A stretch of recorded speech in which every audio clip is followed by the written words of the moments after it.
Assalamualaikum guys. Ketemu kembali kita di dalam psikologi jalanan. Dan hari ini kita mulai lembaran baru di dalam momen tahun Masehi, yang tentu kita harus mengisi segala sesuatu yang berjalan dalam hidup kita lebih baik dari hari yang kemarin. Barang siapa yang hari ini sama seperti yang kemarin, itulah yang merugi. Dan barang siapa hari ini yang lebih baik, itu yang beruntung. Dan barang siapa hari ini lebih buruk dari yang kemarin, itulah yang celaka.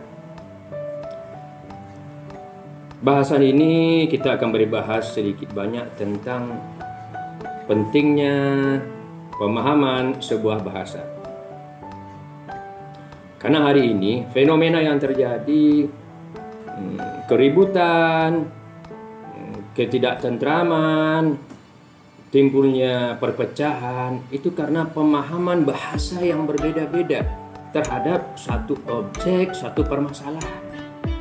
Yang terkadang bahkan yang terjadi, kita kadang menyamakan bahasa-bahasa di luar bahasa Indonesia, di luar bahasa-bahasa asli daerah kita dengan pemahaman kita sendiri. Dan yang terjadinya lalu kita tanpa pemahaman ilmu kita ngotot sampai bersih tegang urat leher, sampai kadang-kadang keluar kata-kata pokoknya, pokoknya, titik. Dari situlah timbul perpecahnya persatuan, sehingga begitu mudah hari ini orang membid'ahkan, menyesatkan, mengkafirkan, dan berbagai fenomena lain. Ajarkannya kepada Adam ini segala ilmu. Segala ilmu itu diawali dari bahasa. Wa 'allamal Adamal asma, nama-nama, bahasa-bahasa, pemahaman-pemahaman, pengertian-pengertian, definisi-definisi. Wa 'allamal asma kulah, dari seluruhnya diajarkan. Jadi meniru dari sana kita harus mampu agar si manusia ini tampil dengan orang yang berilmu, mengerti atau nanti ma'rifat terhadap apa permasalahan yang dihadapi dari bahasanya. Sekarang kita lihat, kenapa kita tahu di dalam badan kita yang memompa darah itu jantung? Kenapa kita tahu secara sains dan teknologi, namanya bahasa sains, ada sel. Kenapa kita tahu di dalam sel ada mitokondria? Jadi secara besar tubuh manusia, pernapasan paru-paru. Itu orang awam pun tahu. Tetapi ketika spesifik sains dan teknologi, ustadz atau penceramah biasa tak akan tahu bahwa di dalam tubuh manusia yang terkecil ada satu sel. Dalam sel itu ada paru-parunya sel, namanya mitokondria. Ada intinya, pusatnya, nukleusnya. Ada lisosom, enzim-enzim pembunuhnya, tentaranya, pengawalnya. Ada cairannya, membrannya. Ada yang... Jadi menyerupai satu tubuh manusia yang hidup kompleks diwujudkan dalam bentuk sel. Nah, apabila bahasa sains dan teknologi yang kita sebut sekarang ilmu pengetahuan tidak pernah dibaca, tidak pernah dimiliki, lalu seseorang memberikan motivasi atau ceramah, dia akan mengatakan itu sesat. Mana ada dalam tubuh sel? Mana ada sel pernafasan dalam sel? Karena tidak wa 'allamal Adamal asma, karena dia tidak belajar bahasa sel, bahasa mitokondria, lisosom. Jadi seorang dokter itu disebut alim, orang yang berilmu. Jadi bukan orang yang berdakwah, bukan orang yang berpidato, bukan orang berceramah di mimbar, bukan hanya ustadz dan kiai yang disebut alim. Itu dari bahasa. Nah, itu contoh. Maka wa 'allamal Adamal asma'a kullaha, mengajarkan tiap-tiap benda, tiap-tiap nama, tiap-tiap bahasa, dan silakan dengan definisi yang lain. Nah, pemahaman bahasa yang berbeda nanti akan melahirkan kesimpulan yang berbeda, melahirkan makrifat yang berbeda, dan akibatnya akan timbul perbedaan sikap yang juga berbeda. Ketika sikap berbeda, disitulah dituntut toleransi, kesabaran, atau perdamaian. Nah, ketika itu tidak dimiliki, maka lahirlah kata-kata, pokoknya kamu sesat, pokoknya titik, lalu bersetegang urat leher, bahkan sampai bentrokan fisik. Mari kita lihat. Kita awali dari satu contoh kucing. Kita sering meong meong, this is cat. Ini kucing. Kita jangan terlalu bangga menyebut itu kucing. Di Sunda mungkin bukannya bahasa kucing. Di Bali mungkin bukan bahasa daerahnya kucing. Di Aceh mungkin bukan kucing. Jika di daerah Minang mungkin kuciang. Nah, kenapa kita bahasa Indonesia boleh menyebut kucing? Sampai di seluruh dunia pun mengatakan cat. Karena dari awal sudah ada kesepakatan bahasa linguistik menyebut makhluk itu kucing. Seandainya coba kucing yang kita peluk sekarang ketika penamaan yang pertama disebutnya monyet. Halo, ingat loh. Bukan kucing, monyet. Maka kita gendong kucing hari ini, kita belai, kita tak akan memanggil meong meong, oh cat, oh meong, pussy. No. Kita akan manggil kucing itu, kita belai sambil kita elus dengan sayang. Oh monkey, come here. Monkey. Oh monyet. Oh. Karena kita setelah menetapkan secara bahasa itu namanya kucing, menebakkan nama benda-benda pertama kucing, maka sekarang orang mengatakan kucing. Jadi ada kesepakatan. Bilakah walau alam kita tak tahu bila ditetapkan nama kucing. Begitu juga. Oke. Jadi perbedaan suku, perbedaan daerah, perbedaan cuaca, perbedaan apa lagi? Pendidikan, perbedaan budaya membentuk gaya bahasa yang berbeda-beda. Yang kemudian kita boleh lihat dari satu istilah. Contoh hari ini, makrifat. Kita berbagai-bagai cara, berbagai-bagai gaya menafsirkan makrifat. Dari dukun, ahli kebatinan yang mengaku alim, mengaku orang pintar, mengaku orang pandai. Ada juga ahli ruqyah, ahli filsafat. Mari kita lihat pengertian makrifat dari ilmu kebatinan. Makrifat itu ilmu tingkat tinggi, bisa menembus dinding, bisa orangnya pergi sholat di Mekah, jalan siang malam tak hujan, hari hujan tak kehujanan, menembus bumi, menembus kubur, bisa melihat mayat dalam kubur. Orang makrifat itu orang yang tinggi ilmunya. Itu satu.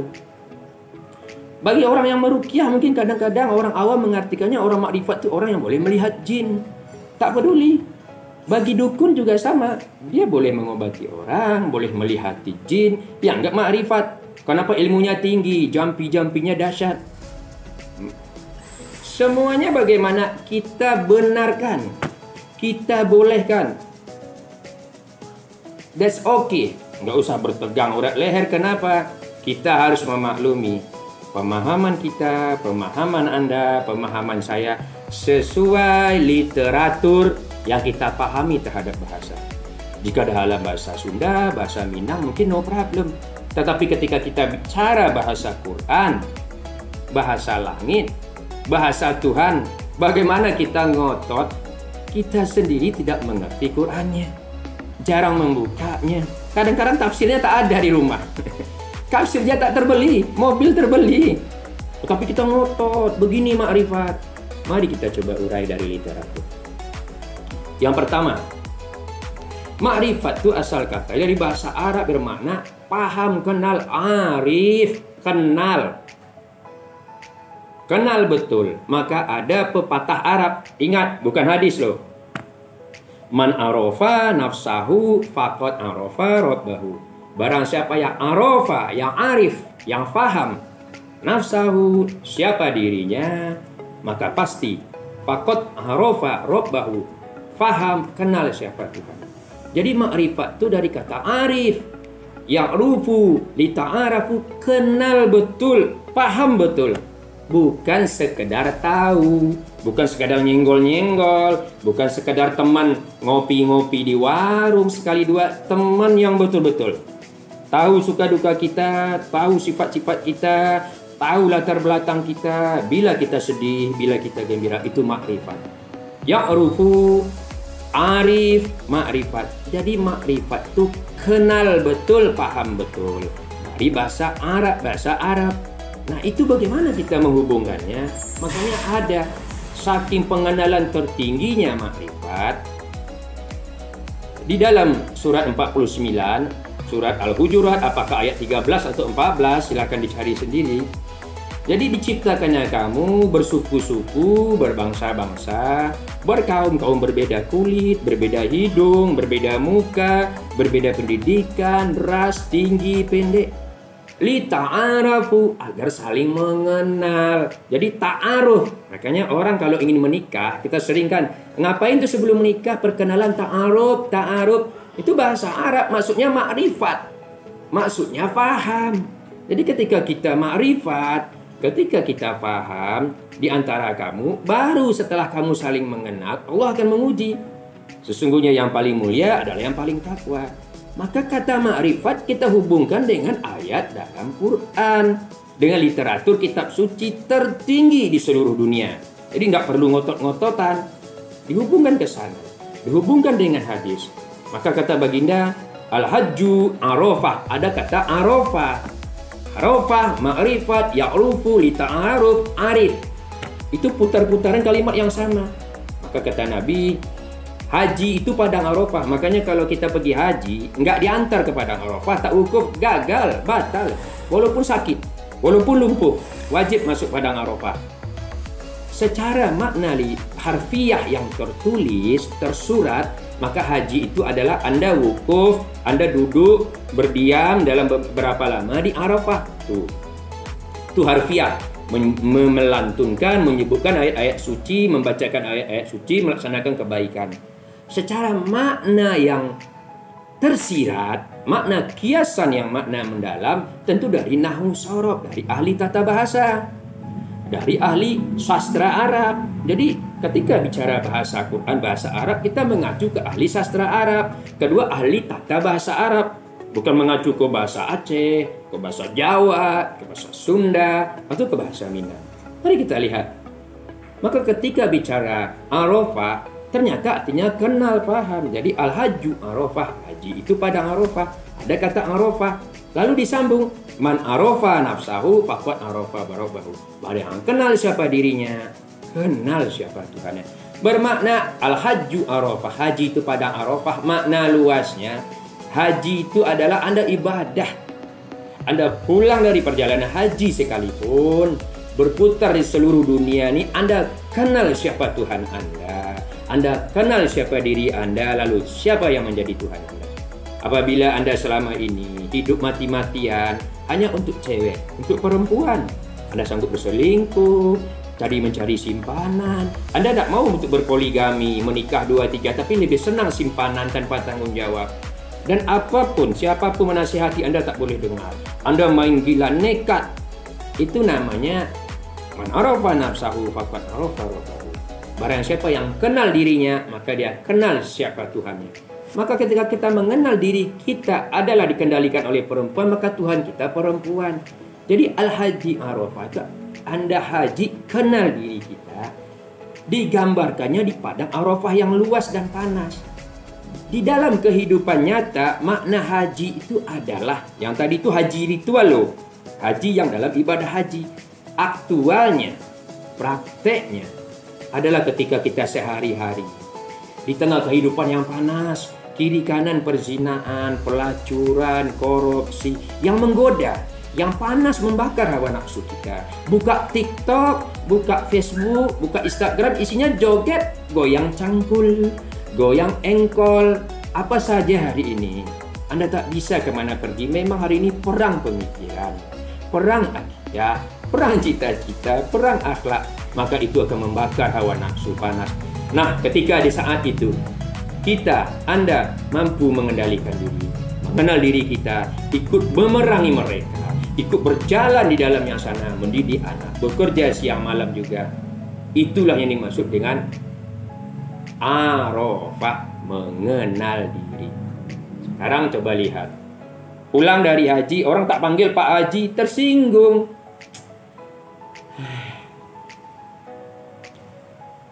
Pergi ke haji, melempar 2 jumroh, melempar 3 jumroh, melempar setan di sana. Lah, bagaimana mungkin kita melempar setan? Ketika kita datang ke sana, kita juga adalah setan. Setan berbentuk manusia yang berzina, yang berjudi, yang mabuk, korupsi. Maka setan-setan di sana protes. Dia akan demo nanti, dia akan buat spanduk di Mekah sana ketika kita akan melempar. Kiasannya, sesama setan dilarang saling melempar. Nah, tengok. Macam di Jakarta, sesama bus kota dilarang saling mendahului, begitu. Jadi kata-kata makrifat. Jadi kata makrifat tadi sangat luas. Nah, kata makrifat ini ketika diartikan man arafa nafsahu faqad arafa rabbahu, barang siapa yang kenal dirinya, kenal Tuhannya, mana kata Rabb pun tak boleh diartikan sebagai Tuhan lagi. Malik disebut Tuhan, Ilah disebut Tuhan, Allah disebut Tuhan. Jadi di dalam bahasa Arab itu berbeda-beda secara pengucapan. Ketika orang menyebut Rabb, itu bukan Tuhan lagi. Jadi maknanya sampai 20 kata. Yang mendidik, yang melindungi, yang mengatur. Maka dicarilah oleh ilmu sastra Arab, makna yang terdekat adalah pengatur atau pendidik. Maka kata-kata Rabb, man arafa nafsahu faqad arafa rabbahu, barang siapa yang arafa, yang makrifat, kenal siapa dirinya, faqad arafa, maka dia akan makrifat, kenal siapa Tuhannya. Bukan Tuhan lagi, rabbahu, siapa pendidiknya, siapa pengaturnya, siapa yang menjadi aturan hidupnya 24 jam. Apa yang menjadi rule, menjadi law, menjadi hukum bagi peraturan hidupnya selama umurnya 46 tahun, selama umurnya 50 tahun. Bahasanya lebih luas lagi. Selama dia hidup 50 tahun, berapa banyak hukum Allah yang dia langgar. Nah, sampai begitu. Kenapa Rabb sampai seluas itu? Ya, makanya ada istilah murabbi. Dari kata Rabb, yang mendidik, yang mengajarkan pendidikan. Murabbi, yang mengajarkan peraturan. Tempatnya disebut Rabbi juga ditambah tarbiyah. Maka ada tarbiyatul islamiyah. Di tarbiyah tempat diajarkannya, tempat dididiknya, tempat dipahamkannya peraturan-peraturan Islam. Jadi kata-kata Rabb kita pahami dari ini adalah peraturan. Maka kalau kita boleh mengurai lagi, Bismillahirrahmanirrahim. Alhamdulillahi Rabbil Alamin. Segala puji bagi Allah, pemilik peraturan sekalian alam. Maka ketika kita sholat, pemahamannya harus lebih luas. Segala pujinya kita jadikan, saya akan menjadi hamba yang terpuji mulai hari ini. Dan menjadikan hidup saya memenuhi segala prinsip-prinsip, hukum-hukum, peraturan Allah, peraturan Tuhan dari dulu sampai sekarang. Seandainya saya gagal, seandainya saya belum mampu, saya akan berbalik ke pangkal jalan. Makanya dikatakan Al-Fatihah itu. Ya, maka di dalam hari ini untuk bicara pemahaman bahasa perlu banyaknya literatur. Kok bisa saya? Kok Mas Beni atau saya sendiri? Saya bukan guru agama, tapi kita banyak membaca literatur. 93, 94, karena bersempatan kita kuliah atau kemana, kita baca karangan Buya Hamka, Yusuf Al-Qaradawi, Hasan Al-Banna, pendiri Ikhwanul Muslimin, A.A. Hasan, pendiri Persatuan Persis Persatuan Islam, buku dari Hasim Ash'ari, buku dari peninggalan Haji Ahmad Dahlan, dan beberapa penerusnya, Said Awas, Said Kutub. Mereka mempunyai pemikiran yang berbeda-beda. Ketika kita membaca buku, kita jangan takut. Sesungguhnya ketika kita membaca buku sedang terjadi battle, peperangan bahasa dalam pikiran kita.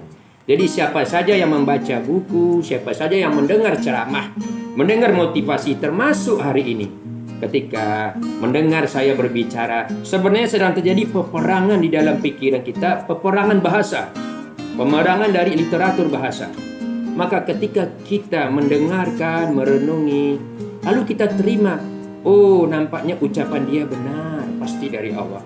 Lalu kita menerimanya, bukan bermakna kita kalah, bermakna kita mengkayakan. Jadi peperangan yang kemudian mengkayakan kita. Jadi tak ada kata kalah. Itu satu.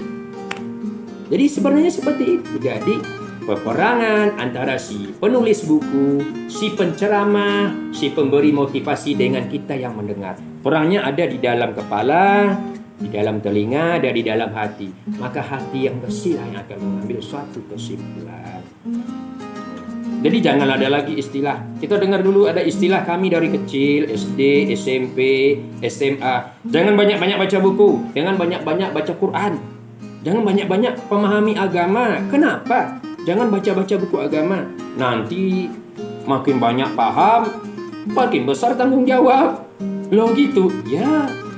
Kalau kita setengah paham, setengah tanggung jawab. Oh gitu. Yes. Kalau kita tak paham agama atau Quran, tak ada tanggung jawab. Bahasa kasarnya kita kata itu namanya blun. Itulah on, kebodohan di dalam hidup. Dari mana kita belajar filsafat begitu? Dan kami menerimanya mentah-mentah karena kita belum bergerak, berhijrah ke dunia luar. Setelah kita meninggalkan kampung halaman, membanyak baca buku, mengalami pengalaman gaib, mengalami suka duka, mengalami kemajuan IQ, kecerdasan otak, SD, SMP, SMA, matematik, fisika, biologi, ilmu biologi, semua itu perlu. Wa'allamal adama, mengajarkan ilmu. Lalu ditambah dengan kecerdasan emosi, emotional question. Bagaimana mengendalikan emosi? Jauh di rantau, duit terlambat, atau duitnya berlebihan, bingung menghabiskan duit, atau duitnya kekurangan, bagaimana ngutang-ngutang, bagaimana sakit, itu mengendalikan emosi, suka duka. Nah, itu mengendalikan, kita mampu mengendalikan emosi. Lalu dalam perjalanan kita banyak mengalami spiritual, pengalaman gaib. Pengalaman gaib ini kita jatuh bangun, tiba-tiba diselamatkan oleh seseorang, diselamatkan yang pada hakikatnya hanya Tuhan yang menyelamatkan, karena di mana saja. Dari situ kita mengambil satu renungan, pengalaman batin. Itu yang bisa mentelaah, mengambil kesimpulan makna hakiki sebuah kebenaran. Jadi teringat kami lagi tahun 93-95 berdialog dengan rektor-rektor, dengan dosen-dosen IAIN, dulu namanya IAIN, di mana ketakutan orang membaca pemahaman mazhab katanya tersesat. Bukan, kata mereka.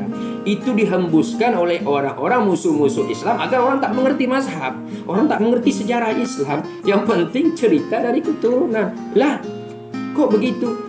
Justru menurut mereka yang di bidang agama, IAIN sekarang UIN, di bidang dakwah, usuluddin, dengan Anda membaca banyak literatur 4 mazhab, Imam Maliki, Imam Hanafi, Imam Syafi'i, Imam Hambali, karangan Ibnu Sina, karangan bermacam, itu akan mengkayakan batin Anda, mengkayakan literatur Anda. Maka Anda akan melada di posisi tertinggi dan bisa menilai macam mana, bagaimana orang-orang alim bisa memutuskan perkara sesuai basic literatur yang mereka punya, dan pemahaman spiritual yang berbeda-beda, tetapi mereka tetap mengacu pada Quran dan hadis. Dan mereka tidak pernah saling membid'ahkan, menyesatkan, tidak terjadi seperti itu. Kita bagaimana? Contoh, kita orang daerah, kita tak mengerti makna ma'rifat. Wah, kita sesat, salah. Contoh, satu cerita. Hari ini orang mengatakan Siratal Mustaqim dari kami kecil, SD, SMP, SMA, sampai sekarang masih banyak yang berceramah. Apakah itu ustadz, motivasi? Siratal Mustaqim itu adalah jembatan yang menuju ke surga sebesar serambut di belah 7. Makanya kita harus mengerti sains dan teknologi, guys. Benar, sahabat. Setelah kita terjun kepada ulama, kepada cendekiawan, UIAIN, UIN, profesor, kita malu. Sirat itu dari bahasa Arab yang bermakna jalan. Jalan dalam bahasa Arab pun ada 3 makna. Yang pertama sirat, yang kedua jalan disebut sabil, jalan juga, yang kemudian disebut thorik. Mari kita coba dalam waktu yang singkat.